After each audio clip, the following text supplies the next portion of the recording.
meus queridos amigos, companheiros, trabalhadores valorosos dessa casa. Que Jesus nos abençoe, nos ilumine e nos deixe a sua paz. Hoje nós vamos falar sobre psicografia. Está na segunda parte, no capítulo 13º de O Livro dos Médiuns. Como os senhores já devem ter estudado o tema em casa, e a gente vai apenas acrescentar algumas informações a mais, nós vamos nos recorrer também, além da obra de Allan Kardec, do livro Apostila, Estudo e Prática da Mediunidade, da Federação Espírita Brasileira, e alguns estudos que a gente pegou na internet, lembrando sempre nesse campo o livro Nos Domínios da Mediunidade. É muito interessante para a gente estudar os vários tipos de manifestações inteligentes, manifestações físicas, que a gente estuda no Livro dos Médiuns, de André Luiz Chico Xavier. Bom, meus amigos, na questão da psicografia, justamente nesse capítulo, Allan Kardec, como nós sabemos, ele estava falando para as pessoas sobre espiritismo, né? Quase que ainda pela primeira vez alguém estava falando, então ele faz um estudo detalhado, explica os vários instrumentos que foram utilizados para as primeiras psicografias, elas aparecendo primeiro em placas de ordósia, depois utilizando de cestas, né, com pontas de bico, e depois pequenas mesinhas ou pranchetas, e ele vai narrando na sua dissertação que, na verdade, não é o aparelho, não é a mesa, não é a prancheta que tem vida, mas apenas ali é um meio, uma extensão que o médium está se utilizando do instrumento. E narra os vários tipos de psicografia. A psicografia direta, né, quando o próprio médium é quem está empunhando o lápis, a caneta e assim por diante, ou a indireta, quando ela vem surgir através desses meios, como as cestas de vime e assim por diante. Vocês devem ter visto, provavelmente na aula passada, acerca da pneumatografia, já viram aqui, não é? Então, a escrita que acontece sem a presença, né, no local de uma pessoa especificamente. Então, um fenômeno de materialização, né, de rearranjo do fluido cósmico universal para a produção de caracteres que podem inclusive sumir. Ana Prado, uma médium muito conhecida do Pará, alguns acreditam que do Amazonas, ela tinha o que se chamava mediunidade cutânea. Ela expunha o braço e as palavras se formavam na sua pele, né, respondendo às perguntas dos presentes. Elas sumiam e novamente apareciam para a surpresa de todos. Então, os fenômenos mais diversos possíveis nessa área. Na psicografia, Allan Kardec vem dizer que ela é a mais simples e ela é a mais cômoda, é a mais rápida, né? E talvez a mais completa faculdade mediúnica, para justamente o quê? Naquela época em que se queria, sobretudo, produzir livros, produzir obras, produzir informações, trazer conhecimentos do mundo espiritual.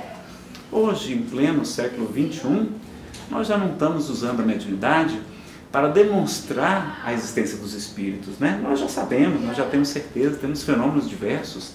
Temos somente Chico Xavier, que com toda a sua obra, de mais de 400 livros, pelo conteúdo, pela consagração dos autores espirituais, pelas poesias de Parnaso de Anênio Túmulo, pelas comunicações para as mães, então, quantas provas evidentes da realidade do mundo espiritual, e certamente todos nós temos experiências pessoais também. Então, a nossa mediunidade hoje não está para provar que os espíritos existem, que a assinatura de tal espírito ali é justamente ali de Sócrates, né? De Galileu. Não. A nossa faculdade mediúnica hoje ela tem um novo propósito, que é servir para a nossa instrução, né? Esse é o primeiro objetivo da reunião mediúnica, segundo o próprio Allan Kardec, para a nossa educação, para a nossa instrução e também para o auxílio aos irmãos sofredores, seja desencarnados, seja encarnados que podem estar passando por vários problemas.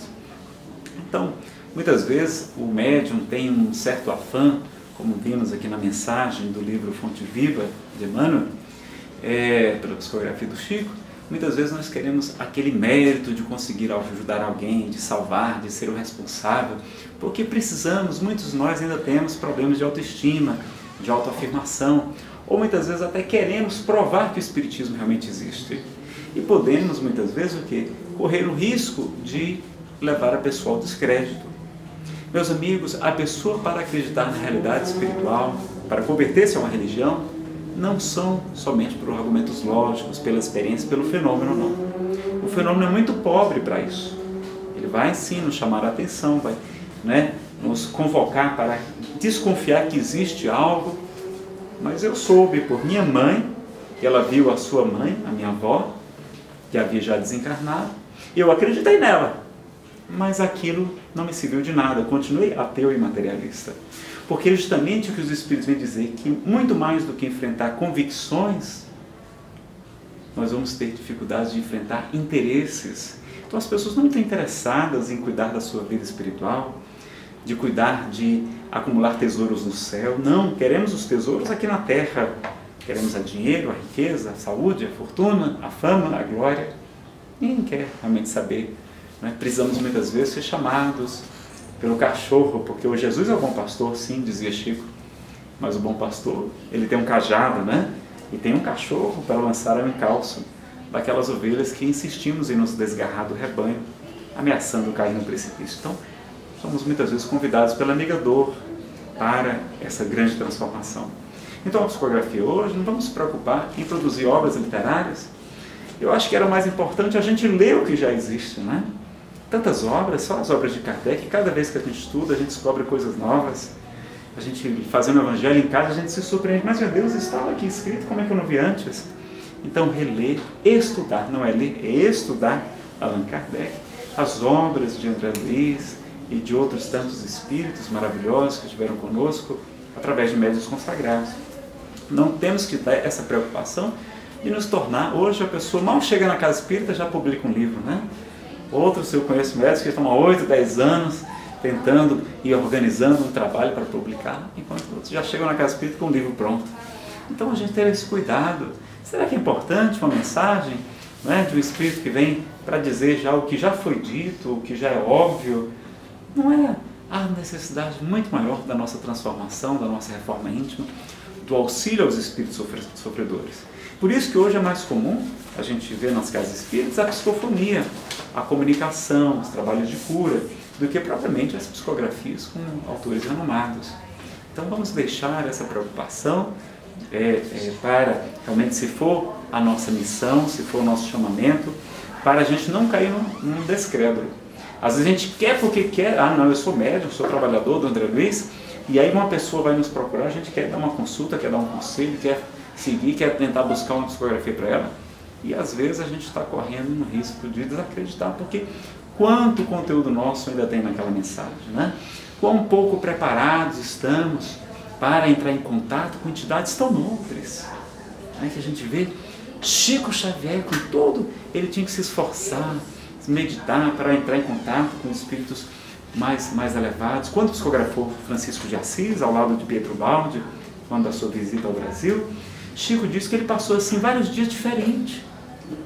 Ele disse que ele amava mais as pessoas, que abraçava de modo diferente. Ele ficou contagiado pela energia de Francisco de Assis, né? Então, temos aqui ao nosso lado espíritos amigos, espíritos parentes nossos, de evolução parecida com a nossa, não vão trazer grandes prodígios, não vão trazer revelações acerca do futuro. Não nos preocupemos nessa questão e vamos aqui praticar a caridade, servir e entregar sim a Jesus essa missão de convidar e convocar as pessoas. Às vezes, por amor ao Espiritismo, querer provar que estamos certos, que estamos com a razão, a gente se arvora, e como a nossa faculdade mediúnica é tão simplória ainda, a gente põe em risco a credibilidade da doutrina espírita. Então,